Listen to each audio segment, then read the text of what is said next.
how to make PDF file under 400 KB.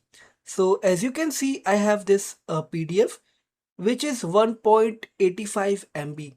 I will make it under 400 KB.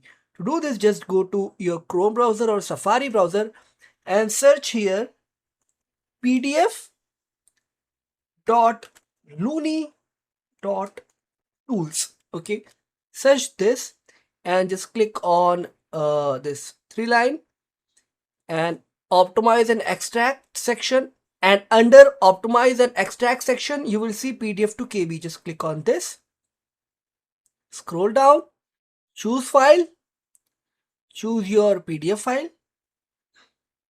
click on target size, click on under, and you will see under 500 KB. Okay, just click on this, click on target size and click compress.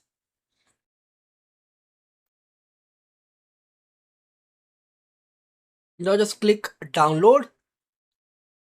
Our file is under 400 KB. Okay,